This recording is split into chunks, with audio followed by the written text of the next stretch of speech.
Alors, effectivement, il y a eu quelques modifications du côté du décor. Je dirais même plus qu'il a disparu. Pour la simple et bonne raison que je m'en vais. J'emménage dans un nouvel appartement, donc il y aura un nouveau décor d'ici quelques jours par rapport au moment où vous regardez cette vidéo, en tout cas au moment où elle sort. Deuxième petit disclaimer, c'est que normalement, cette vidéo devrait être assez longue parce que nous allons évoquer un article d'IGN qui a recueilli la parole de 10 personnes qui ont travaillé du côté de Pixar et qui ont été licenciées cette année et qui justement ont parlé de certains sujets, notamment de Vice Versa 2 en passant par Buzz l'éclair. Et vous allez voir que ce n'est absolument pas positif. Vous allez comprendre très très vite pourquoi. Sachant que l'article commence de manière positive en disant « Oui, Vice Versa 2 était le succès dont Pixar avait besoin ». On rappelle très simplement que les derniers films Pixar en date n'ont pas forcément été très rentables. C'est le moins qu'on puisse dire. Disons que ce n'était pas forcément un succès économique, dans le sens où le dernier film qui a véritablement marché du côté de Pixar, c'était Toy Story 4. Alors tu vas me dire « Bah ça va ». C'était en 2019. Et tu vas me dire, bah ça va, c'était il y a 5 ans. D'accord ? Entre-temps, on a eu En Avant, qui est sorti juste avant le Covid. Et normalement, la majeure partie de son exploitation aurait dû se faire au début du Covid. Donc, évidemment qu'il n'a pas marché. Il est allé ensuite sur Disney+, avec la chronologie des médias, je crois qu'on l'a eu il n'y a pas si longtemps que ça. En France, en tout cas. On a eu ensuite Luca. Non, avant Luca, pardon, en fin d'année, on a eu Soul. Soul qui, lui, pareil, financièrement n'a pas été un succès puisqu'il est sorti directement sur Disney+. Donc évidemment, quand tu sors un film sur Disney+, sachant qu'il n'y avait pas forcément, en tout cas en France, d'abonnement particulier, parce que je sais qu'à un moment donné, ils avaient essayé de faire sur Black Widow et Mulan un abonnement où tu payes le film sur une application que tu payes déjà, donc c'est assez particulier. Ils ne l'ont pas fait pour Soul, et donc je crois qu'il était disponible dès le 25 décembre 2020, si je ne dis pas de bêtises. Alors même si ça a été un succès critique, parce qu'il a même remporté l'Oscar du meilleur film d'animation pour l'année 2020, il faut tout de même rappeler le fait que, il n'a pas marché parce qu'il est sorti directement sur Disney+. D'ailleurs, je vais vous remettre cette image-là. Ensuite, on a eu Luca. Luca, comme Alerte Rouge, n'a pas marché financièrement parce que, comme pour Soul, sorti directement sur Disney+. Alors récemment, Pathé et même peut-être d'autres cinémas ont fait des séances pour nous faire découvrir ces films qu'on a sur Disney+, mais sur grand écran, et ça c'était plutôt cool. Moi je suis allé voir Luca, je ne sais pas pour vous, n'hésitez pas à me le dire dans les commentaires, sachant qu'après on a eu Buzz l'éclair. Buzz l'éclair, le premier film à sortir au cinéma depuis En Avant, donc en 2022 pour Buzz l'éclair, qui a été une foirade totale, à bien des aspects, à bien des égards, voilà. Ensuite on a eu Elemental, Elemental qui a été un succès critique en soi, et qui est à peine rentable, je crois même qu'il n'a pas vraiment atteint le seuil de rentabilité. S'ensuit alors Vice Versa 2, qui a atteint 1,6 voire 1,7 milliard de dollars. Je crois que dans l'article, ils disent 1,6, donc on va se baser par rapport à l'article. Mais c'est tout simplement exceptionnel, puisqu'ils sont... Vice Versa 2 fait partie du top 10 au niveau du box-office mondial, mais même de l'histoire. Ils font partie du top 10. Donc avec les Avatar, La Voix de l'eau, Avatar, Avengers Endgame, Vice Versa 2 en fait partie. Mais... les employés licenciés qui ont travaillé dessus souffrent toujours. Parce que oui, il y a de cela maintenant quelques temps, je crois que c'était 175 employés ont été virés. Je fais comme si, je m'en souviens comme c'était hier alors que j'ai lu l'article, hein, mais il y a 175 employés qui ont donc été renvoyés, qui ont été virés, et 10 d'entre eux ont parlé. 10 d'entre eux ont ouvert leur bouche. Alors, encore une fois, on n'est pas là pour prendre la défense de Pixar, de Disney ou même des employés. On n'a pas de... comment peut-on dire ça ? D'éléments qui nous permettent de nous mettre d'un côté ou de l'autre. C'est vrai que, vu ce qu'il y a dans l'article, on a plus tendance à se mettre du côté des employés. Et ça se comprend, ou en tout cas de ceux qui ont été renvoyés. Vous allez très vite comprendre pourquoi. Et par ailleurs, on va lire cet article directement de l'extérieur. D'ailleurs, cet article a été rédigé par Alex Steadman. De l'extérieur, le récit de Pixar est clairement une histoire de rédemption. Comme je viens de vous le dire, la plupart des films n'allaient pas très bien, et boum, on a eu Vice Versa 2, et c'est ce qu'ils sont en train de dire, le studio avait besoin d'une victoire, et cette victoire était Vice Versa 2. La suite du blockbuster oscarisé de Pete Docter en 2015, parce qu'il est vrai que Pete Docter a donc sorti le premier film, et il a été oscarisé pour cela, Donc voilà, on rappelle les chiffres, 1,6 milliard de dollars, le film d'animation le plus rentable, le film le plus vendu de tous les... Bref, ok, tout est bien.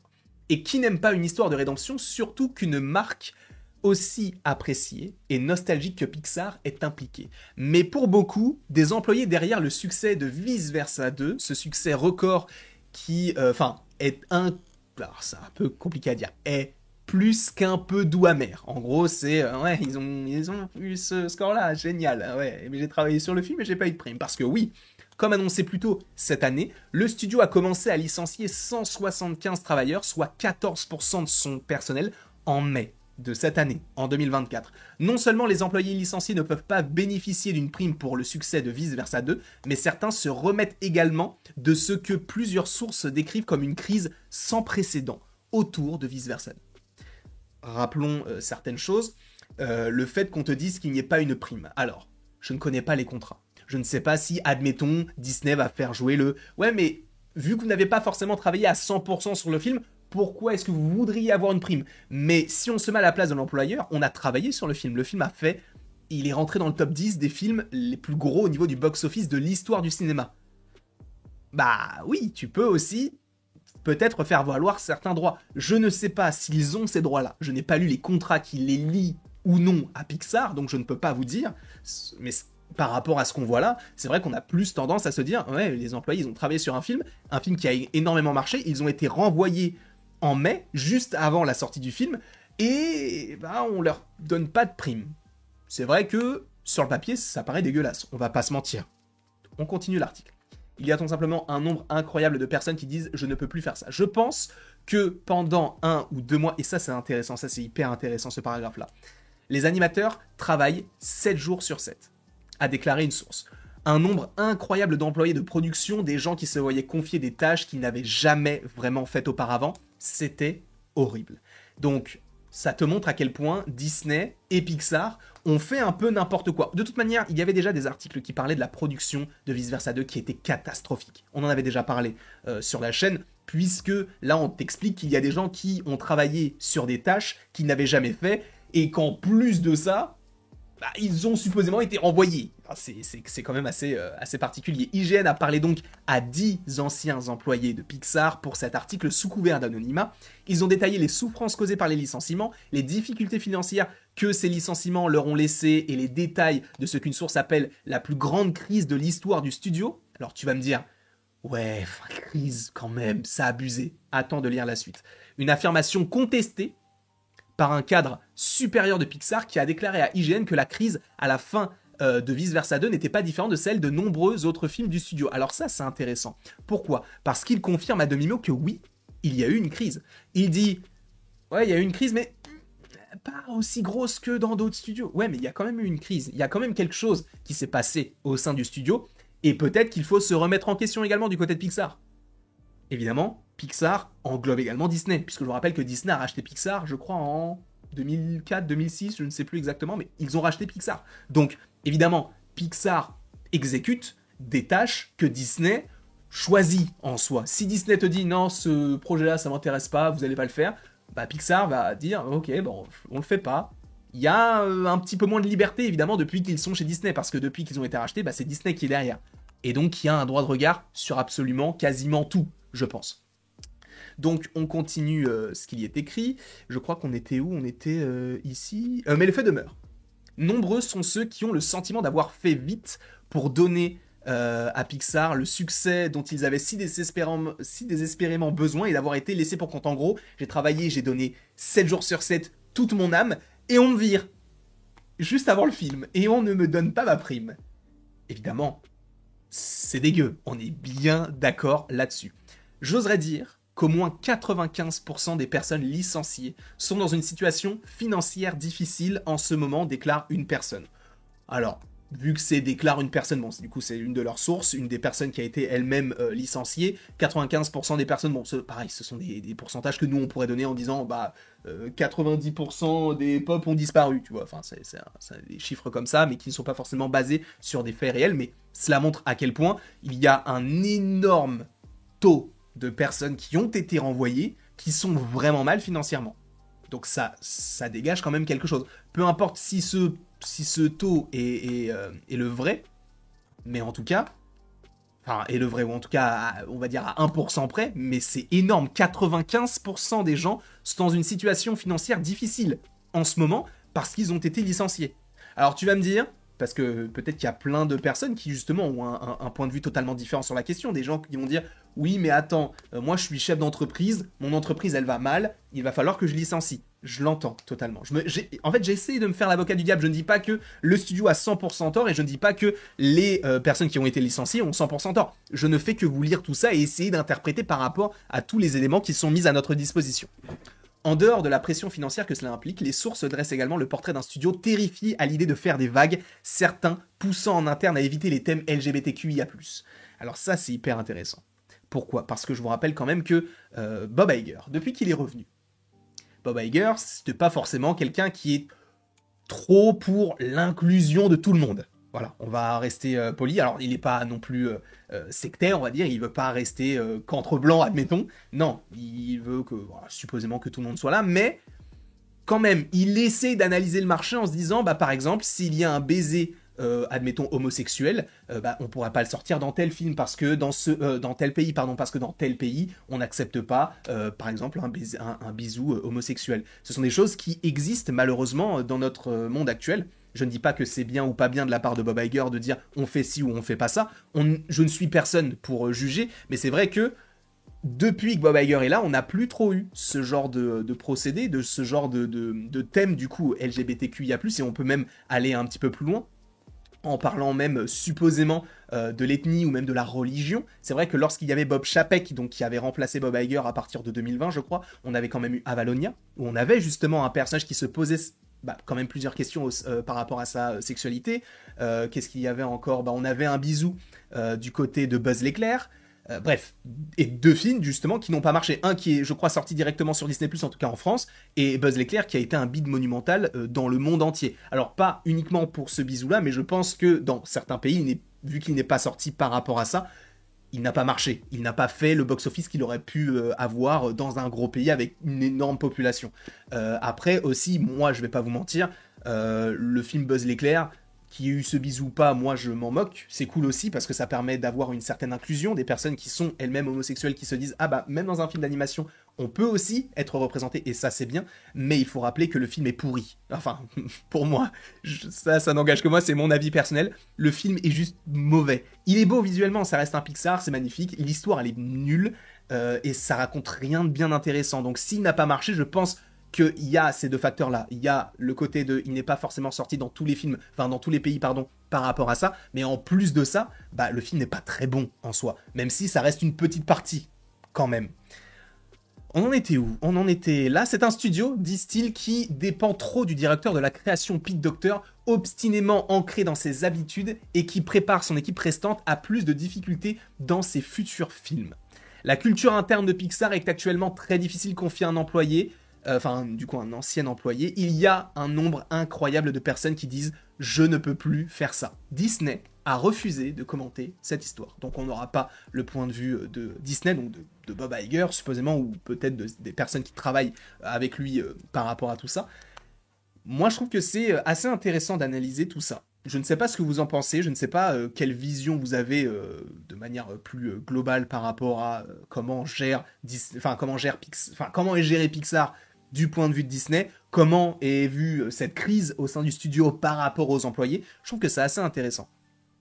Comme une grande partie d'Hollywood, Pixar a été massivement affecté par les confinements liés au Covid-19 qui ont frappé les salles de cinéma en mars 2020. Le dernier film Pixar est sorti, bon ça on le rappelle, ce sont des choses qu'on avait déjà dit en mars 2020. On a eu Soul, Luca, Turning Red qui sont donc sortis sur Disney+. Et là c'est intéressant. Lightyear a été une déception largement médiatisée, clôturant son parcours au box-office avec seulement 226 milliards de dollars dans le monde. On parle quand même d'un film sur Buzz l'éclair. Depuis tout à l'heure, je ne vous montre pas du tout l'article, je viens de me rendre compte. Est-ce que c'était dérangeant ? Non, de toute manière, je l'ai tellement bien lu que vous étiez dedans, quoi. Vous étiez dedans. Bon, voilà. Je sais qu'il y a certaines personnes qui vont dire « Attends, ça fait quand même bien 10 minutes que tu n'as pas montré l'article. » t'as pas besoin de l'article. T'as juste besoin de mon interprétation, quoi. Je suis un acteur, je suis un comédien, j'ai fait les cours Florent. C'est faux. Je suis vraiment nul comme acteur. Mais du coup, revenons sur l'article en question, si vous le voulez bien. Donc on te parle du fait que ce film-là n'a pas rapporté énormément d'argent. 226 millions de dollars. Dites-vous bien que c'est approximativement, allez, on va dire 8 fois moins que Vice Versa 2. 8 fois moins. C'est énorme. Ok ? Si le film suivant, Elemental, a pu faire mieux avec près de 500 millions de dollars dans le monde, il a dû rebondir après ce que le président de Pixar, donc Jim Morris, a admis être un démarrage décevant avec seulement 29,5 millions de dollars aux États-Unis. Alors ça, c'est hyper intéressant, et ça, par ailleurs, on en parlera sur la chaîne Twitch, puisqu'on va avoir notamment tous les lundis, je le précise, d'ailleurs, petite autopromo, tous les lundis, sur Twitch, il y aura un live qui arrivera à partir du 23 septembre, donc dès lundi prochain, qui reviendra sur la pop culture de manière générale. J'ai pas encore de nom, j'ai pas encore d'intro, tout ça, ça va venir au fur et à mesure, ne vous inquiétez pas. Mais il y aura une rubrique qui parlera justement du box-office, de savoir pourquoi tel film a marché, pourquoi tel film n'a pas marché. Il faut préciser quand même que l'analyse portée par rapport à Elemental, elle est hyper intéressante, parce que oui, le film a fait 500 millions, mais le démarrage a été décevant. Ce qui est intéressant, c'est que en juin, du coup, 2023, on n'a quasiment rien eu contre ce film-là. Alors tu vas me dire, il y a eu Oppenheimer, c'est vrai. Il y a eu Barbie, c'est vrai. Mais les gens se sont dit, bah Barbie et Oppenheimer, on va aller voir le film en même temps. Les deux films ont fait... Alors Barbie a fait le milliard, je ne sais pas si Oppenheimer a fait le milliard, mais il en est vraiment pas très loin. Elemental a profité de tout ça, parce qu'il n'y avait pas une très grosse concurrence, en tout cas dans son domaine en animation. Et donc c'est aussi pour ça qu'il a vraiment bien marché. L'analyse du marché du cinéma par rapport à ça, moi ça me fascine, et j'ai vraiment trop envie de vous en faire encore plus de live, encore plus de vidéos.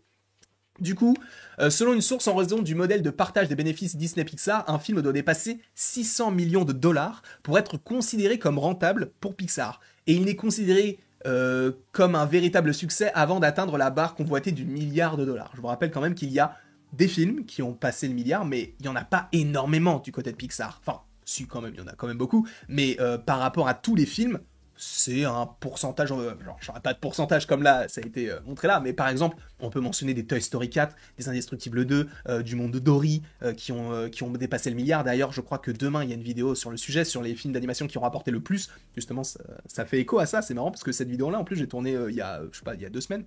En tout cas, il y a évidemment Vice Versa 2, enfin bref, il y en a pas mal. Il y a Toy Story 3, je crois, et Toy Story 4, j'avais déjà dit. Mais bref, il y a beaucoup de films Pixar qui ont dépassé le milliard, et pour eux, c'est un succès à ce moment-là. Donc vous comprenez bien que même Coco, bon, ça n'a pas été un succès monstre parce qu'il n'a pas fait le milliard, mais ça a été un gros succès, hein, Coco, parce que les chansons, parce que tout ça, les produits dérivés, etc. Mais par exemple, Soul, Alerte Rouge, Luca, tous ces films-là, bah, ça n'a pas forcément extrêmement marché, et ça n'a pas plu à Disney dans sa globalité. Tout ça a amené une situation où Vice Versa 2, une suite de l'un des films d'animation les plus appréciés de tous les temps, a été considéré comme le film qui pourrait renverser la situation du studio, ce qui en a fait ce qu'une source a appelé une urgence de studio où tout le monde est sur le pont, donc où tout le monde est aux aguets, tout le monde doit travailler et tout le monde doit être opérationnel pour, on va dire, le bon fonctionnement du film. Il était rare, nous a-t-on dit, de trouver quelqu'un ayant travaillé chez Pixar au cours des 2 dernières années qui n'ait pas contribué à Vice Versa 2.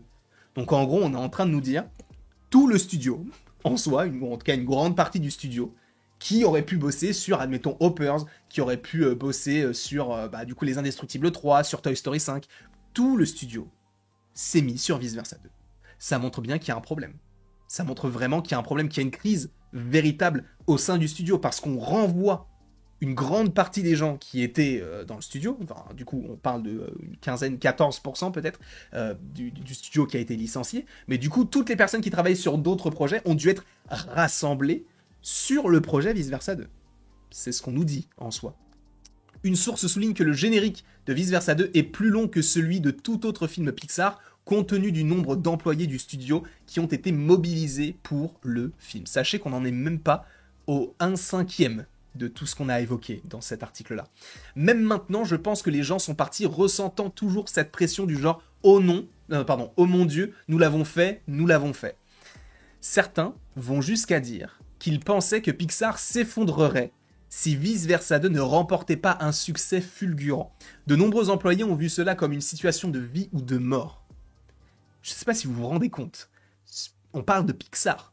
On ne parle pas d'un studio qui vient d'arriver, on parle de Pixar. le studio qui est vraiment maître dans son domaine, qui démolit tout film face à lui. Et ben non. On voit que de toute manière, il y a de plus en plus de studios qui arrivent à sortir leur épingle du jeu. On voit, il y a DreamWorks qui commence à sortir son épingle du jeu, qui va sortir un... là, il y a eu Kung Fu Panda 4, on va avoir un Shrek 5 normalement en 2026. D'ailleurs, DreamWorks fait partie d'Universal qui a racheté aussi Illumination, mais du coup, Universal va aussi proposer via Illumination Mario. On a eu Les Mois Moches et Méchants aussi avec Universal. Enfin, bref, c'est une folie. C'est une folie. Illumination, tout ça, il y a beaucoup, beaucoup de concurrence, ce qu'il n'y avait peut-être pas forcément à l'époque, et aussi, les films sont peut-être moins bons qu'à l'époque. On peut être aussi... Il y a peut-être aussi une part de responsabilité au sein du spectateur en se disant peut-être qu'on est un peu trop exigeant, mais en même temps, quand on nous a servi, admettons, du caviar, même si j'aime pas forcément ça, mais je parle en termes de côté un peu chic, si là, tu arrives avec du pâté, oh, ton pâté, je le démolis, frérot. Ah non, je le mange. Ah, genre, j'aime bien le pâté. Ah, j'adore le pâté. Ah, sur une petite tartine de pain, là. Mais ce n'est pas le sujet. J'ai tellement faim. On continue de lire cet article si vous le voulez bien. Cette pression que tout le monde ressentait. A déclaré une source, enfin, c'est la pression que tout le monde ressentait. Nous avons besoin que ce film réussisse parce que nous n'aurions, pas de studio sinon. Et c'est la pression que tout le monde a ressentie tout le temps, même maintenant. Je pense que les gens sont partis ressentant toujours cette pression du genre « Oh mon Dieu, nous l'avons fait, nous l'avons fait ». On ne sait pas si Pixar a été réellement en danger, parce que du coup, ils n'ont supposément pas été contactés, ou en tout cas, ils ont été contactés, mais peut-être pas répondus. Mais dans une interview accordée à Time, juste avant la sortie de Vice Versa 2, Pete Docter, donc le patron créatif de Pixar, a déclaré « Si le film ne marche pas bien au cinéma, je pense que cela signifie simplement que nous allons devoir réfléchir encore plus radicalement à la façon dont nous gérons notre entreprise. » Ça confirme ce qui a été dit en interne, du coup. On est en train de te dire, si Vice Versa 2, le futur film, là, il ne marche pas, Pixar, on va peut-être réfléchir à 2 fois avant de faire peut-être 1 ou 2 films par an. On va peut-être faire moins, peut-être licencier encore plus, peut-être se focaliser sur des projets uniques, ou peut-être mettre la clé sous la porte. C'est fou quand même, hein. C'est fou de se dire ça. De plus, Vice Versa 2 a rencontré de nombreux obstacles, donc là on te parle justement de la grève des scénaristes, des acteurs, etc. La réticence à regarder le film a persisté malgré les réécritures de dernière minute et l'expansion silencieuse du rôle de Docteur dans le film. Donc l'expansion silencieuse, ce qui est intéressant, c'est qu'a priori, du coup ce qu'on nous dit là, c'est que Docteur, donc Pete Docter, qui n'a pas réalisé ce film-là, hein, on le précise, a vraiment travaillé sur ce film, du coup. L'expansion silencieuse du rôle de Docteur. Je vous rappelle que Pete Docter, normalement, c'est le patron créatif. C'est lui qui va diriger sur le côté du coup artistique, etc. Il a travaillé sur le film. Il n'était pas censé travailler. C'est lui, le dernier film qu'il a fait, c'est Soul, et je crois qu'il n'a plus l'intention d'en faire. Là, il a travaillé dessus. C'est confirmé. Bien que Docter soit publiquement producteur exécutif de Vice Versa 2, plusieurs sources affirment qu'il est intervenu en tant que co-réalisateur non crédité, travaillant étroitement aux côtés de la réalisatrice créditée Kelsey Mann. Alors, du coup, ce n'est pas une réalisatrice, mais un réalisateur. D'une certaine manière, cette décision avait du sens pour beaucoup. Après tout, Docter a coécrit et réalisé le premier film, en plus de se vanter d'avoir participé à la réalisation et à l'histoire des films comme Là-haut, Wall-E, Toy Story et Soul, justement. Vous avez vu le résultat final, Vice Versa 2 a rapporté $1 milliard au box-office, a déclaré une personne à propos de Docter qui a obtenu un rôle plus important. C'était le résultat direct de l'implication de Pete. Pete est un génie, personne ne peut le contester. Donc là, on est vraiment en train de nous dire, en gros, comme on l'interprète, on ne fait que l'interpréter, d'accord ? Comme on l'interprète, c'est Kelsey Mann, qui est donc le réalisateur de Vice Versa 2, sous l'eau. Il propose des scénarios, change ça. Change ci. Ah ouais, mais en fait, là, ça nous coûte de l'argent. Ça prend du temps. Il nous faut de l'aide. Pete Docter, patron créatif, ok, bon bah je vais t'aider, je vais co-réaliser. Non crédité.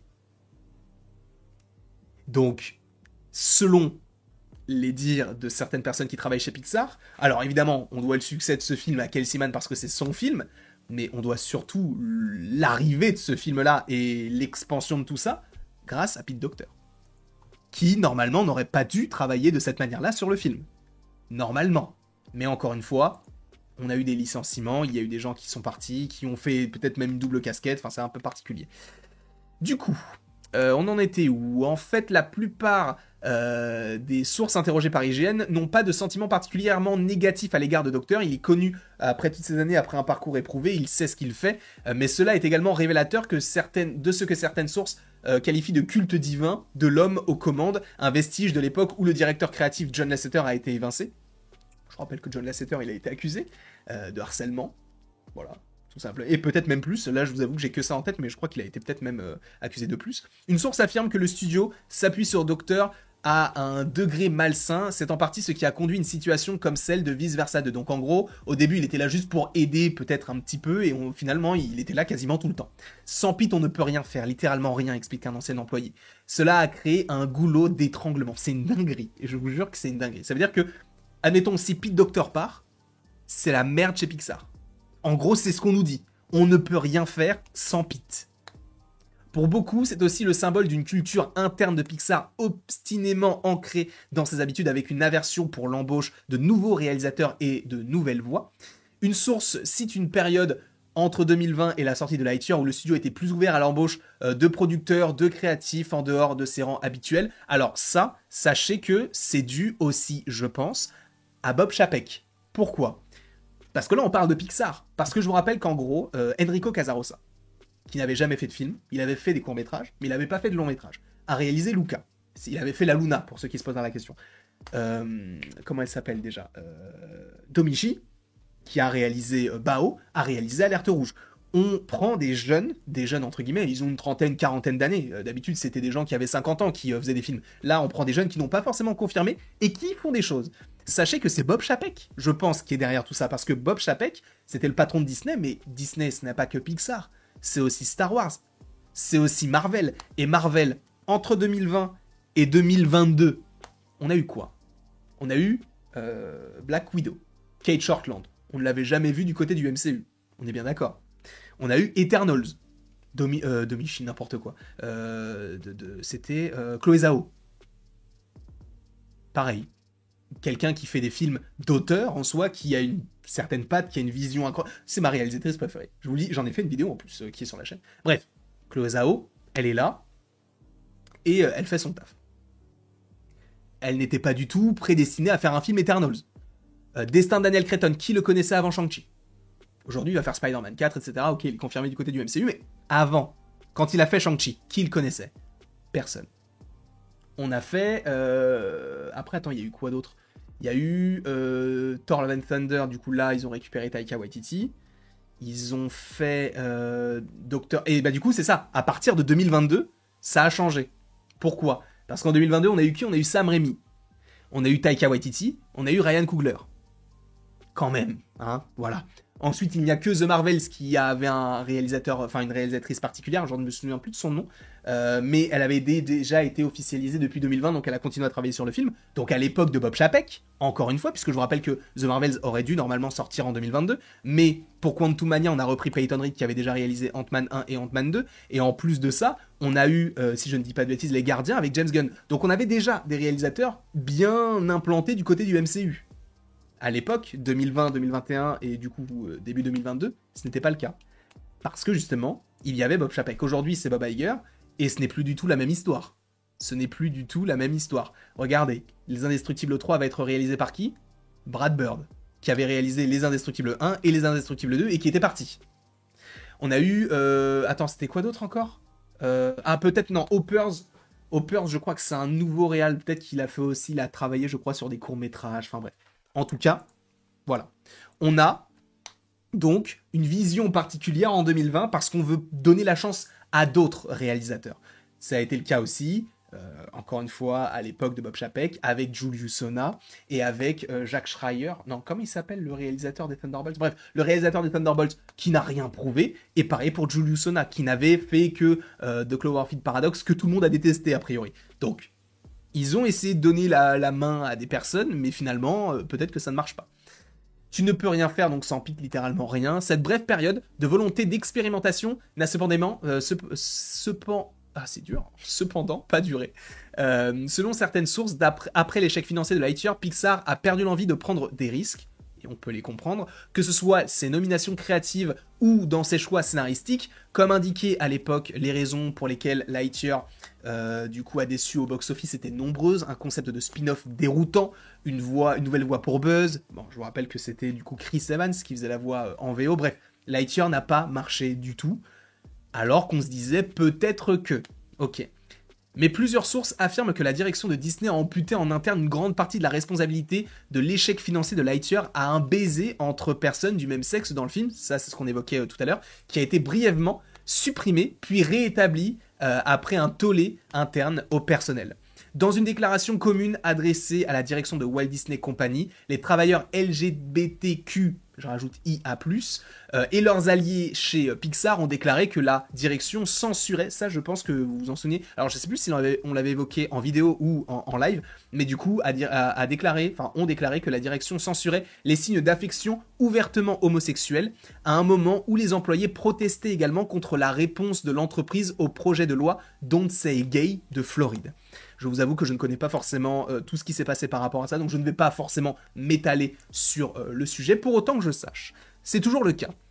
Les dirigeants évoquent spécifiquement Lightyear et disent « Oh, Lightyear a été un échec financier parce qu'il y a eu un baiser bizarre dedans », je cite, a déclaré une source à IGN. Ce n'est pas la raison pour laquelle le film a échoué. Je le rappelle, le film est nul. D'accord ? On ne peut pas, et c'est encore une fois quelque chose d'assez intéressant, on ne peut pas dire que le film n'a pas marché uniquement par rapport au bisou. C'est ce que je vous ai dit. Il y a des pays dans lesquels le film n'est pas sorti par rapport à ça. Et il n'a pas marché aussi financièrement par rapport au fait qu'il ne soit pas sorti dans ces pays-là. Mais aussi, dans les pays où il est sorti, il n'a pas plu, mais parce qu'il n'est pas bon. Parce que ce film n'est pas très bon. C'est même pas qu'il est pas bon, c'est qu'il est nul. Pour moi, il est vraiment très mauvais. Pour moi, c'est même le pire film Pixar que j'ai vu.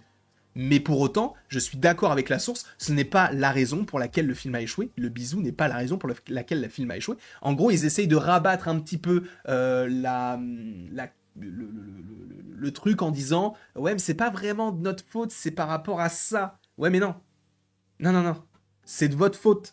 Le film est nul parce que le scénario est nul. Le visuel, on connaît Pixar, on est attaché, on sait que c'est bien, il n'y a pas de souci. L'histoire est nulle. Encore une fois, ils ont dit... C'est un spin-off sur un film, enfin sur un jouet qui est au final le film qui a vu Andy et qui lui a donné envie de jouer avec Buzz l'éclair. Vous avez vu le film, ça vous a donné envie d'acheter un jouet Buzz l'éclair ? Non. En tout cas, moi, pas du tout. Du coup, on en était là. Aujourd'hui, Docteur utilise largement le langage de la création d'histoires universelles, ce qui pour lui signifie quelque chose de très homogène auquel tout le monde peut s'identifier selon une source. L'apparente hésitation à aborder les thèmes LGBTQIA+, dans les scénarios a notamment affecté le développement de Vice Versa 2, selon plusieurs de nos sources. Plusieurs personnes se rappellent avoir entendu parler de notes continues pour que Riley, le personnage principal des deux films Vice Versa, apparaisse comme, je cite, moins gay, ce qui conduit à de nombreuses modifications qui se sont intensifiées vers septembre 2023 après la résolution de la grève donc des acteurs et des scénaristes.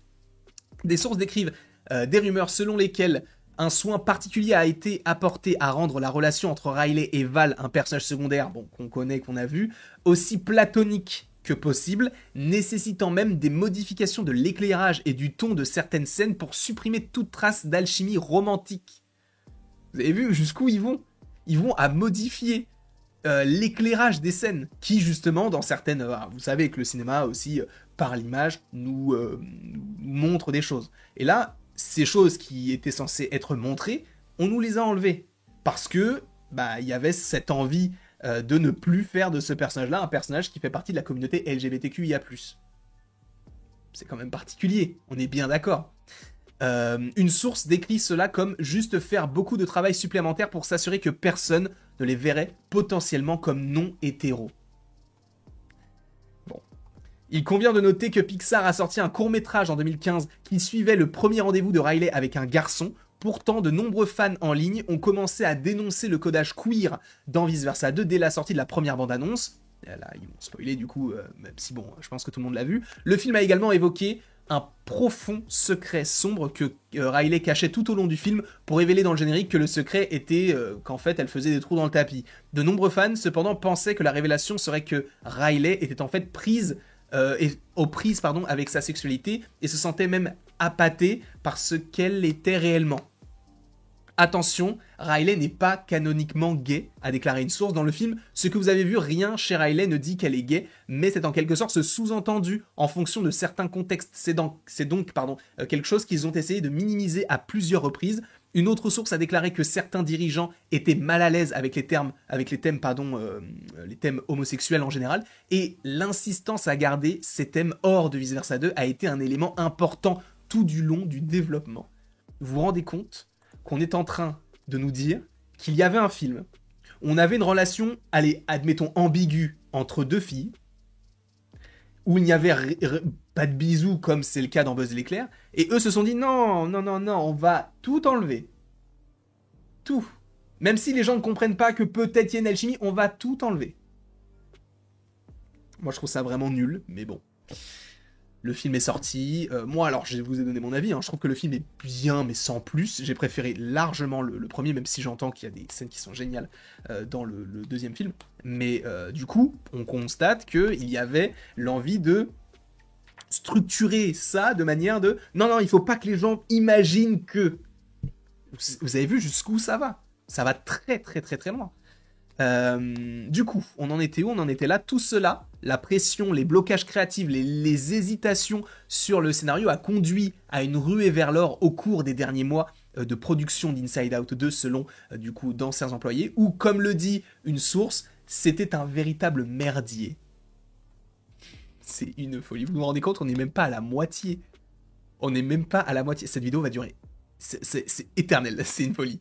Selon certaines sources, le problème pour ceux qui ont travaillé sur Vice Versa 2 était dû à une nouvelle méthodologie en interne que la direction de Pixar a baptisée Long and Lean, un flux de travail qui était en théorie censé donner au studio une piste plus longue pour terminer un projet, mais avec moins de personnel. Mais certaines sources estiment que cela donne surtout aux responsables créatifs plus de temps pour travailler sur le matériel, tandis que les éditeurs, les artistes doivent prendre le relais, d'où le fait que on est sous l'eau. Elio est également difficile à séparer de l'histoire qui entoure Vice Versa 2. Alors ça, c'est hyper intéressant. La prochaine aventure de science-fiction devait initialement sortir le 1er mars 2024, donc normalement on aurait déjà dû la voir depuis au moins 6 mois, mais a été reportée au 13 juin 2025. Donc, pour rappel, ce sera le seul film de l'année prochaine du côté de Pixar. Personne n'en parle, Elio, c'est une catastrophe. Dans une récente interview avec The Wrap, qui a également révélé discrètement que Madeline Sharafian et Domichi reprendraient les fonctions de réalisateur d'Adrian Molina. Donc Domichi, celle qui a fait Alerte Rouge, va co-réaliser, selon The Wrap, dit du coup par Pete Docter, donc le film Elio. Docter a déclaré que le retard était en grande partie dû à la grève des acteurs, mais plusieurs sources d'IGN affirment que cela était également dû à des changements majeurs dans l'histoire, ce qui a conduit à un travail acharné sur ce film avant même que nombre de ces artistes ne soient transférés pour travailler sur Vice Versa 2. Donc là, on est en train de nous dire qu'il y a des gens qui travaillaient vraiment très très très très fort pour changer l'histoire d'Elio, et on leur a dit, vous arrêtez tout, et vous allez sur Vice Versa 2 pour faire pire que ce que vous avez fait sur Elio. C'est dur. Une source qui a eu des expériences agréables sur ses projets précédents rapporte avoir ressenti un changement marqué lorsqu'elle était sur Elio. C'était un travail précipité, un travail paranoïaque, un leadership paranoïaque, des messages contradictoires, dit la source. Vous travaillez 24 heures sur 24, 7 jours sur 7. Donc, à un certain temps, votre corps commence à se dégrader. En ce qui concerne Vice Versa 2, une source affirme que la crise a commencé à se faire sentir juste après la fin de la grève WGA, donc alors WGA, je ne sais plus si c'est les scénaristes ou les acteurs, mais bref, l'une des deux. Certains, selon une source, travaillaient le week-end au cours des 4 derniers mois. Si les sources reconnaissent qu'une charge de travail accrue n'est pas rare à la fin de tout film d'animation, parce que je vous rappelle que un film d'animation, ça se fait aussi à la toute fin de sa production, on va dire, parce qu'on se dit, mais attends, il faut qu'on change ça marche pas, il faut le faire, attendez, du coup, le film va bientôt sortir, donc on est là, donc ils sont habitués, ils se disent que c'est normal, et encore une fois, un cadre supérieur de Pixar affirme que ce n'était pas inhabituel. L'une d'elles pointe également du doigt une mauvaise gestion générale de la série, Vice Versa 2, en général. Il y a eu, selon la source, un plus grand nombre de changements de dernière minute que d'habitude, nécessitant le développement d'outils à la volée. Vous travaillez du coup, bon, ça c'est ce qu'on vient de lire, C'était vraiment très dur, disent-ils. Tout le monde, du moins tout dans mon entourage, quand on en parlait, avait le sentiment qu'il fallait en finir. On voulait juste que le film soit terminé et terminé pour ne plus avoir à le regarder. Ce qui, à mon avis, n'est pas la meilleure façon de faire un film qui plaise à tout le monde. Il y avait vraiment un sentiment d'urgence. Il fallait aller jusqu'au bout. On allait juste franchir la ligne d'arrivée et en finir. Ce qui est fou, c'est que on a tout ça. On a le stress, l'anxiété, on a l'embarras, tout ça. Des émotions qui sont dans Vice Versa. C'est ça qui est paradoxal, c'est qu'ils font un film sur des émotions, notamment l'anxiété, alors que eux-mêmes ont vécu tout ça pour faire ce film-là. La précipitation à la fin du tournage a également été répartie de manière inégale au sein de Pixar. Certaines sources n'ont pas été affectées par le problème, d'autres ont trouvé inhabituel le temps qu'il leur fallait attendre pour terminer leur travail, tout en regardant leurs collègues travailler dur pendant des heures épuisantes. C'était bizarre de voir certaines personnes en feu et d'autres sans rien faire, se souvient une source. En vrai, j'ai tendance à croire que c'est un vrai truc, parce que là, t'as trop... Alors après, ce sont des témoignages de gens qui ont été licenciés, donc peut-être qu'il y a de la rancœur ou quoi que ce soit, mais là, c'est trop gros, je suis désolé, c'est trop gros, ils peuvent pas inventer tout ça. Certains ont dû attendre si longtemps que d'autres ont dû travailler sur leur plan, selon une source, que les artistes des effets spéciaux ont commencé à travailler sur leur plan alors qu'ils n'étaient même pas encore complètement animés. Comment tu veux travailler dans des conditions pareilles? Le plan n'est pas animé, comment tu veux rajouter ce que lui doit rajouter? C'est une pratique que l'on appelle travailler à la déloyale, c'est-à-dire qu'il s'agit de faire une grosse partie du travail à l'avance, sachant qu'il sera probablement jeté au cas où il serait utilisé. Ça, de toute manière, en vrai, c'est pas uniquement du côté de Pixar, je pense que tous les studios d'animation le font. C'est-à-dire que, par exemple, je pense pour les films Into, Across et Beyond the Spider-Verse, là, vous avez entendu récemment qu'ils viennent de faire les voix, mais pour faire un film d'animation, on a besoin d'abord d'avoir les voix et après on anime par-dessus pour qu'il y ait un peu plus de réalisme. Sauf que, on ne peut pas se permettre d'attendre que tout le monde soit disponible pour faire les voix. Il faut travailler d'abord en amont. Donc on va prendre des personnes qui travaillent sur le film, qui vont imiter les voix pour prendre déjà de l'avance pour travailler sur le projet. Donc en vrai, ce sont des choses qu'on voit déjà du côté de plusieurs studios d'animation. D'autres sont prêts à reconnaître le mérite de Pixar. Ceux qui ont travaillé dur ont été payés pour leurs heures supplémentaires et les travailleurs ont eu droit à des congés en échange, même s'il peut être difficile de trouver du temps dans le calendrier de production pour en prendre, mais selon certaines sources, même avec de solides avantages sociaux et des chefs d'équipe bien intentionnés, la structure de production en place et les exigences pour respecter le calendrier de sortie rendent la situation intenable. Et là, il te parle des futurs films. Vous avez vu à quel point c'est long. Et vous avez vu qu'on n'a vraiment pas fini. Hein. Je vous le dis tout de suite, on en était où? On en était à ici. Ils prennent soin de nous quand nous avons des douleurs. Ils le reconnaissent quand même. Il a déclaré une source à propos de Pixar. Ils nous mettent tout en œuvre pour nous aider. Les bénéfices sont vraiment importants pour la santé mentale. Ce n'est pas comme s'ils ne faisaient rien, ils nous offraient rien. Mais au bout du compte, j'ai l'impression que les attentes et le fait de se donner à fond pour y arriver, mais cela dure des mois et des mois, tout ça, ce n'est pas tenable. D'autres craignent qu'en raison du succès de Vice Versa 2, Pixar n'ait plus aucune motivation pour changer ses systèmes engorgés. En gros, ils se disent, bon bah, vu que Vice Versa 2, ça a marché de cette manière-là, vous avez vu, on a fait le milliard, mais ça a été dur. Vous avez vu, on en a chié, merde, vous avez vu les résultats. Les gens ont kiffé, le film est dans le top 10 du box-office. C'est incroyable. Venez, on fait la même chose pour Elio. Les gens ont peur de ça.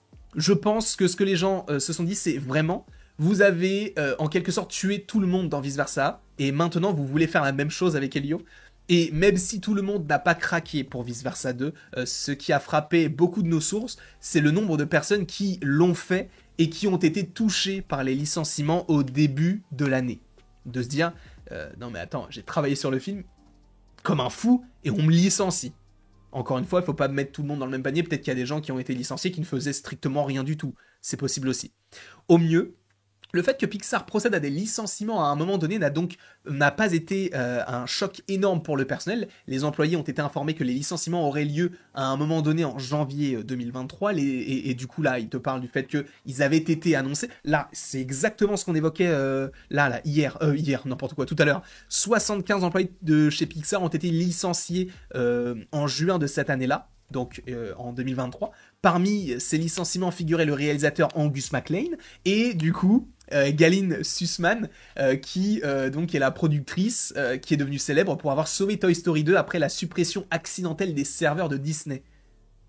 ils ont été licenciés. Ça, c'est ce qu'on avait dit juste avant. Certaines sources s'attendaient à davantage de licenciements en septembre 2023, mais théorisent que ces licenciements ont été repoussés en raison de la quantité de travail qui restait à effectuer sur Vice Versa 2.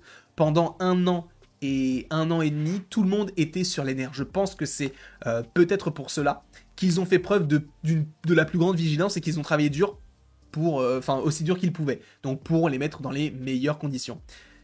Au lieu de cela, les licenciements donc de 14% des employés de Pixar ont commencé fin mai. Une fois la majeure partie du travail sur Vice Versa 2 terminé, ces licenciements, a déclaré Pete Docter dans une interview à The Ankler, sont un autre élément qui a rendu cette année vraiment étrange. Malheureusement, Disney est maintenant au point où ils ont réalisé, vous savez quoi ? Le montant que nous devons dépenser pour faire la qualité que nous faisons n'a pas de sens. C'est bien de le reconnaître, parce que je vous rappelle que là, on parle de Pixar, mais ça englobe aussi Marvel, ça englobe Star Wars, qui paye des sommes astronomiques pour un rendu pas ouf. On est bien d'accord là-dessus. Bien que attendu, la nouvelle a été un coup pour de nombreux employés, au moins en partie parce qu'ils ne recevaient pas de bonus pour le succès éventuel de Vice Versa 2. Et ça, du coup, c'est ce qu'on a évoqué. Pas de bonus pour les gens qui ont été licenciés.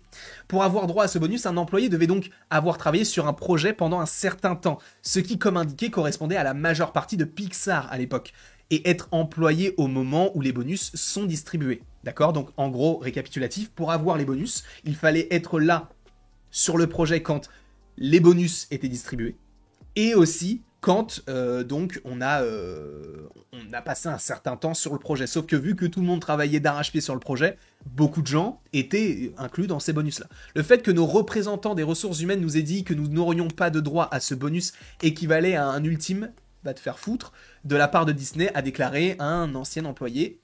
L'une des principales raisons pour lesquelles les primes étaient importantes, selon plusieurs sources, est que le salaire de base de Pixar pour de nombreux postes est considéré comme bas pour Emeryville, là où donc nous avons le siège de Pixar. Il convient également de noter que contrairement à une grande partie du secteur de l'animation en Californie, les employés de Pixar ne sont pas syndiqués. Il n'y a pas de syndicat au sein de Pixar. Enfin, en tout cas, au sein de l'Animation Guild. La brève explication de ce fait est la suivante. Pixar a ouvert ses portes en tant que studio indépendant à Emeryville en Californie en 1986. Son emplacement le plaçait hors de la juridiction du coup de l'Animation Guild, donc la guilde du travail autour de l'animation, dans le comté de Los Angeles, ce qui le rendait non syndiqué dès le départ. Donc il n'y avait pas de syndicat. Ok, donc pas de grève, pas de ce genre de choses. Le fait d'être acquis par Disney en 2006 n'a pas automatiquement placé Pixar sous l'égide de la tag, même si les travailleurs de Walt Disney sont représentés par le syndicat. Donc il y avait une différence entre Walt Disney qui avait un syndicat et Pixar qui a été racheté par Walt Disney mais qui ne considère pas Pixar comme ayant un syndicat qui serait donc le même que Walt Disney. Vous voyez ce que je veux dire ? Pourtant, à l'heure actuelle, Pixar reste en dehors de la couverture syndicale et sans tarifs syndicaux.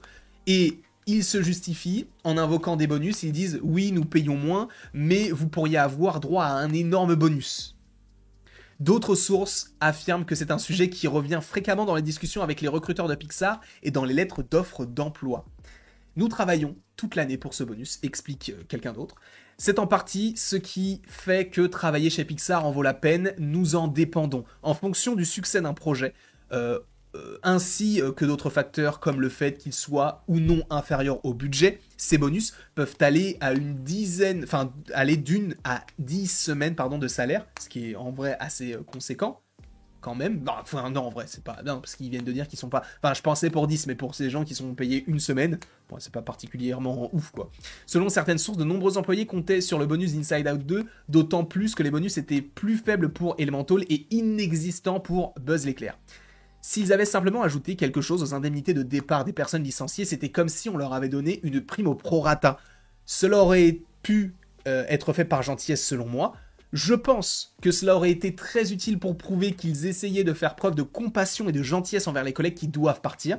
Cela nous a vraiment démoralisés. Quand on nous a dit le jour de notre licenciement que la prime était réservée aux employés actifs, j'ai pleuré. Des sources décrivent cela comme un nouveau coup dur lorsque la nouvelle des licenciements est tombée. Vous vous rendez compte ? Ils sont moins bien payés que la plupart des autres studios parce que pas de syndicat, on est régi par certaines règles. Les règles imposées par Disney, imposées par Pixar. Un salaire, voilà, tu as ça. Donc on est moins bien payé que peut-être d'autres studios, puisqu'ils ne font pas partie de la guilde. Ok? Donc ils sont moins bien payés. Et par rapport à ça, ils ont, du coup, moins... ils n'ont même pas reçu d'indemnité, alors que ils avaient normalement droit à ces bonus-là, selon eux. C'est compliqué. T'as pas beaucoup d'argent à la base, par rapport au marché, j'entends. Évidemment, peut-être qu'ils touchent 4000 euros et 4000 dollars. Après, il faut aussi remettre en compte l'inflation et le coût de la vie à San Francisco, qui doit être extrêmement élevé, je pense. Et aussi, eh bien, tout le reste, toutes les autres choses. Donc on en était ici. Lorsque la liste des personnes licenciées a commencé à se former, la confusion et la frustration se sont intensifiées. À l'époque, Pixar avait déclaré qu'il se concentrait désormais sur les films en salle plutôt que sur le streaming, après avoir renforcé ses effectifs pendant la pandémie. Dans un courriel adressé au personnel le jour des licenciements, du coup Jim Morris, le patron de Pixar, a écrit « Je vous ai parlé à plusieurs reprises au cours de l'année dernière de notre éloignement imminent de la production de séries pour Disney+, du retour à notre concentration sur les longs métrages et de la réduction de notre équipe qui l'accompagnerait. » Alors là, du coup, il vient de dire, en gros, plus de séries sur Disney+. C'est pour ça que je pense que la Win or Lose, qui sort cette année, en décembre, le 3 ou je sais plus quand, mais Win or Lose, et la série sur Dream Production, ce seront logiquement les seules séries que nous aurons. Parce que là, on parle directement de notre éloignement de la production de séries pour Disney+, alors que la première série n'est même pas encore sortie. Donc ça montre vraiment qu'ils n'ont pas foi en ce genre de projet, donc on va rester un peu loin de tout ça. Certaines personnes concernées par les licenciements, selon certaines sources, n'avaient rien à voir avec le contenu produit pour Disney+. Les licenciements ayant touché des services qui ne travaillaient que sur les salles de cinéma. De plus, aucun membre de l'équipe de direction n'a été licencié. Pour être honnête, c'est juste un groupe de personnes formidables qui ont été licenciées, a déclaré une personne. C'était presque comme s'ils avaient licencié un grand nombre de personnes très loyales, gentilles, adorables et talentueuses de Pixar. Disney a investi 1,5 milliard de dollars dans Fortnite. Je vous rappelle qu'il y a eu une collaboration. 1% de ces 1,5 milliard aurait permis de sauver tous nos emplois. Alors, je pense que c'est peut-être un petit peu plus compliqué que ça. Je ne suis pas dans les comptes de Disney, je ne suis pas du tout dans les comptes de Pixar, je ne sais pas comment ça marche, mais peut-être que le budget alloué à des partenariats avec d'autres marques ne peut pas être alloué à payer des employés. Peut-être que c'est un budget totalement différent et qu'on ne peut pas faire de passerelle. Je ne sais pas du tout. Je me fais vraiment l'avocat du diable, vraiment je ne sais pas. Voilà. La manière dont les licenciements se sont déroulés a également laissé les personnes concernées dans l'embarras. C'est le cas de le dire, puisque ils ont travaillé sur vice-versa par rapport à Embarras, tout ça. Plus précisément, Pixar a bloqué l'accès au réseau des employés concernés le jour des licenciements, leur interdisant l'accès aux documents de travail. Donc ça veut dire que, boum, directement, t'es renvoyé, t'as plus accès. On te bloque tout, limite tu peux même plus rentrer dans les locaux. Ça va très loin. Même l'accès par carte magnétique a été restreint en dehors des heures normales de travail et les employés licenciés ont été priés de ne pas se rendre au bureau pour récupérer leurs effets personnels pendant ces heures-là, afin de ne pas gêner les autres employés. Non mais ça, c'est une dinguerie. Parce que du coup, tout le monde est au diapason, tout le monde travaille fort, tout le monde est vraiment limite 24 heures sur 24 sur un film. Ah mais oui, mais j'aimerais bien juste, admettons, tu vois, j'ai oublié ma carte de crédit, je veux bien la récupérer, je peux pas. Ah parce que Romuald, en fait, il travaille sur Indestructible 3, d'accord, j'aimerais pas trop le déranger. Mais j'aimerais bien récupérer ma carte. C'est pas possible, je repasserai demain. Non. Cette nuit, je peux, entre 23h et 6h du matin. Il est quelle heure là? Il est 11h. Bah, je vais rester 12 heures devant. Je vais attendre que tout le monde soit parti. Mais je peux faire ça? Je vais faire ça. Y a un truc pour manger? Non, y a rien. Bah, je vais manger des cailloux.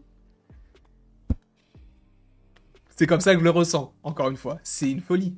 Tu ne peux pas récupérer tes effets personnels parce que des gens travaillent. C'est à toi, t'as été licencié. T'as plus tes accès, ok, mais tu peux récupérer tes affaires. C'est la moindre des choses. Moi, je trouve que c'est fou. On en est quasiment à 1 heure de vidéo. J'ai jamais fait une vidéo aussi longue sur du Pixar, je tiens à vous le dire. Si ce comportement est courant dans d'autres entreprises, il n'était pas courant chez Pixar, selon plusieurs sources, et beaucoup de personnes concernées se sont senties soudainement exilées et prises au dépourvu. Pixar a effectivement mis en place un système permettant aux employés licenciés de demander du matériel pour leurs bobines, mais cette exclusion était peut-être plus significative pour des raisons symboliques. Un ancien employé se souvient avoir pleuré aux portes du studio se sentant complètement exclu physiquement, pas seulement au niveau du réseau, mais juste physiquement exclu sans aucune communication. Donc en gros on lui dit ce ne sera pas possible, alors que la veille, il était en train de travailler sur un film. Il n'y avait personne des RH ou des personnes ou d'autres personnes pour nous soutenir ou nous guider, raconte une autre personne. Les messages étaient tous contradictoires, ce qui était extrêmement frustrant et émotionnel et ne faisait qu'ajouter du stress général. Donc encore une fois, c'est fou parce que ce que vivent les gens là, c'est d'une certaine manière à un degré évidemment beaucoup plus réduit, mais ce qu'a vécu Riley dans son film, ça c'est une dinguerie. Pendant ce temps, les anciens employés ont dû regarder Vice Versa 2 devenir un succès mondial. Une personne de l'époque a déclaré que le studio se sentait déconnecté de la façon dont il célébrait son succès au box-office alors que ceux qui travaillent sur le projet étaient sur le point de partir. Un autre employé licencié se souvient que des collègues de l'industrie lui ont demandé quel serait leur bonus potentiel tout en étant donné le statut de succès d'Inside Out 2 et qu'ils ont répondu qu'ils ne toucheraient rien du tout, en gros. C'est doux amer. C'est comme regarder une ex sortir avec une star de cinéma, en gros. C'est comme si on se disait, je suis content pour toi, mais pourquoi ? Ces sentiments mitigés sont communs à tous ceux avec qui IGN s'est entretenu. L'un d'eux souligne même l'ironie de travailler sur un film sur la santé mentale pour ensuite devoir se voir retirer son assurance maladie et donc sa thérapie et d'autres avantages en matière de santé mentale. C'est paradoxal. Certains ne peuvent même pas se résoudre à voir Vice Versa 2, sachant combien d'employés de Pixar ont eu du mal à joindre les deux bouts. Selon certaines sources, les conversations qui ont suivi les licenciements sont d'une ironie douloureuse. Si certains sont ravis de voir leur nom associé au film d'animation le plus rentable de l'histoire, ils jonglent avec le sentiment tout en ne sachant pas comment ils paieront leurs factures le mois prochain. Donc on voit que c'est très très très compliqué pour beaucoup de personnes. Et du coup, selon certaines sources, de nombreux employés licenciés ont dû quitter la région d'Emeryville pour trouver pour trouver un nouveau logement. C'est une situation dans laquelle l'accent mis par Vice Versa 2 sur sa lutte contre les diverses émotions contradictoires est malheureusement approprié. Le simple fait de voir ce film avoir autant de succès dans les salles de cinéma, c'est génial. Je suis vraiment heureux pour nous tous chez Pixar, nous voulons voir ce film, mais pour ceux d'entre nous qui ont été licenciés, c'est vraiment dommage pour certains d'entre nous qui ne savent tout simplement pas ce qu'ils vont faire maintenant. J'étais fan avant de travailler là-bas, donc c'est vraiment difficile de voir comment les saucisses sont fabriquées maintenant et de se dire « Oh, est-ce que je pourrais redevenir fan ?» Je ne sais pas. En gros, pour être simple, la manière dont il l'évoque, c'est comme si, admettons, nous, on est fan de Marvel, on va aller voir le tournage d'un film Marvel, ou on va travailler sur un Marvel, on va voir que c'est vraiment très loin de ce que nous on voit en tant que spectateur, et de se dire ouais, bah en fait ça me change un peu la vie, quoi. C'est un peu compliqué. Comme les gens qui vont, admettons, voir des fermes qui vont exploiter les animaux et qui vont se dire bah oui, mais du coup moi je mange cette viande là, tu vois. Ça va avoir, c'est un peu la même comparaison qu'il a. Je ne fais que lire ce qu'il dit, hein. Je ne dis pas que ce qu'il dit c'est bien ou non, encore une fois. D'autres s'inquiètent de la culture de Pixar et de la manière dont les histoires sont davantage axées sur les histoires universelles, en particulier en raison de l'aversion apparente pour les thèmes LGBTQIA+. Beaucoup d'entre nous ont accepté le fait que nous ne verrons peut-être plus jamais un personnage gay majeur dans un film Pixar, mais au fond, de nombreuses sources interrogées par IGN s'inquiètent simplement de l'avenir d'un studio qu'elles ont idolâtré en grandissant et des employés qui y travaillent encore. Plusieurs sources affirment que le moral des employés est particulièrement bas, d'autant plus qu'il reste du travail à accomplir sur Helio. Pixar, affirme-t-elle, a tiré toutes les mauvaises leçons du succès à succès d'Inside Out 2 tout en étant ancré dans le processus de travail intenable. Une personne qualifie le studio de sans gouvernail, affirmant qu'il y a eu beaucoup de chance sur Vice Versa 2. Ils n'ont rien appris.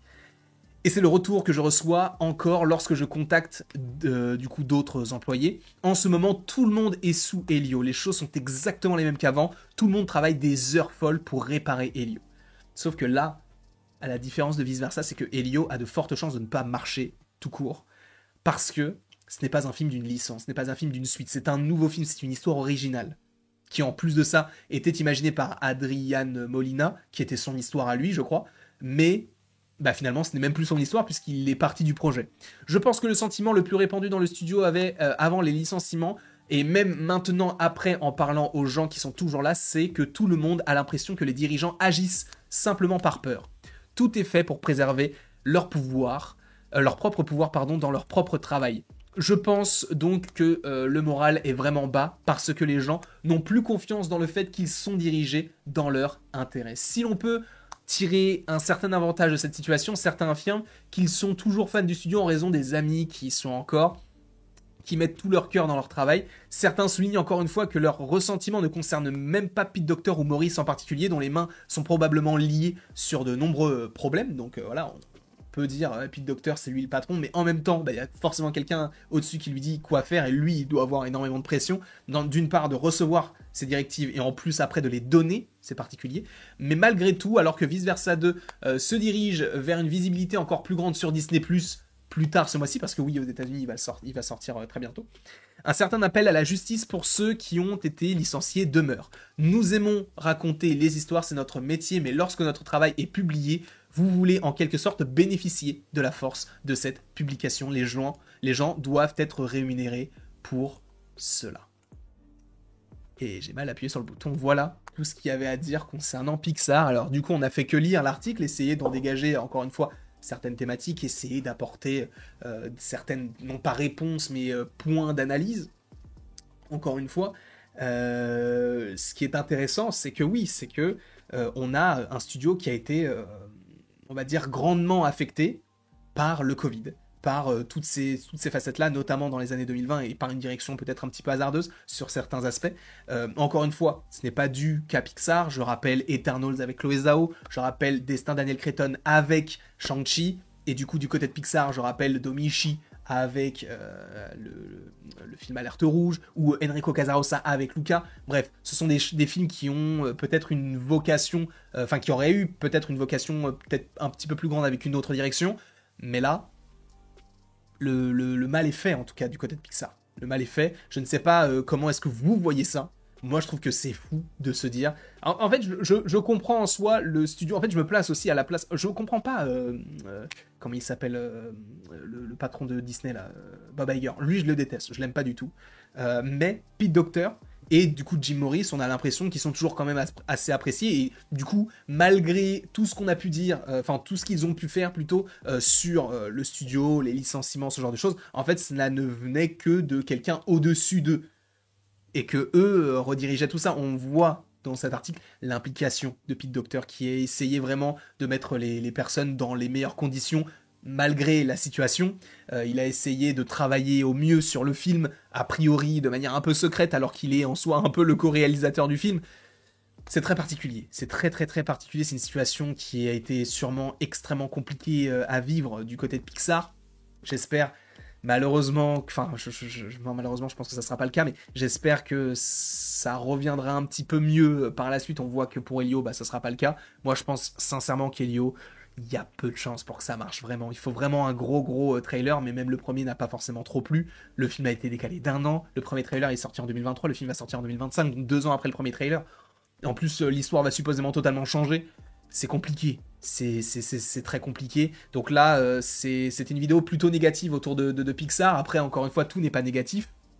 Et je ne mets pas forcément tout le monde dans le même panier. C'est pas parce que Pixar a fait les mauvais choix que les méchants à 100% sont Pixar, ou ce n'est pas parce que du coup on a des gens qui ont été licenciés que tout le monde est dans le même panier. Il y a des gens qui ont été licenciés peut-être par manque de travail aussi. Ils se sont dit bon bah lui il est peut-être là depuis moins longtemps, on va peut-être pas forcément le virer par rapport à quelqu'un qui travaille et qui est là depuis plus longtemps. Il a pas forcément fait ses preuves, etc. J'en sais rien du tout. Je suis pas là dans les trucs, mais en fait, il faut évoquer peut-être tous les regards. Je suis pas là à défendre Pixar, parce que si Pixar est accusé de quoi que ce soit, en vrai, je serais là pour le dire, et oui, on a déjà fait des vidéos de toute manière qui incendiaient aussi Pixar.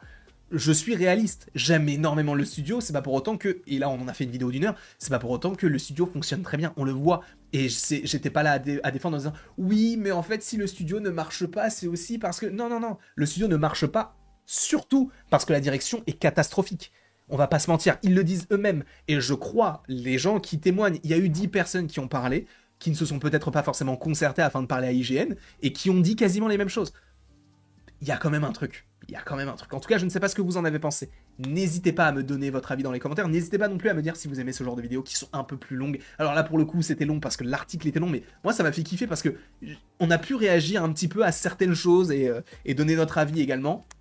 Voilà, qui ne plaira pas forcément à tout le monde, mais le fait que mon avis plaise ou pas, je vais pas vous mentir, j'en ai strictement rien à faire. Je vous remercie beaucoup en tout cas d'avoir été présent devant cette vidéo. N'hésitez pas à l'aimer, à la partager, à la commenter et à vous abonner si ce n'est pas déjà le cas. Et après toute cette longue vidéo, il ne me reste plus qu'à vous dire à la prochaine pour la prochaine. Et encore une fois, merci beaucoup à vous. Ouais, une grosse vidéo qui va vous accompagner peut-être ce soir. Peut-être, vous allez la regarder tranquillement en train de manger, je n'en sais rien. Mais en tout cas, c'est cool aussi de se renseigner sur ce genre de trucs qu'on n'aurait pas forcément pu prédire. Et donc, avoir ce genre d'informations, pour moi, c'est primordial. Pour essayer de comprendre comment fonctionne aussi un studio qui, en apparence, a l'air d'aller mieux, alors qu'on voit qu'au final, ça n'a strictement rien changé en interne par rapport à la manière de travailler.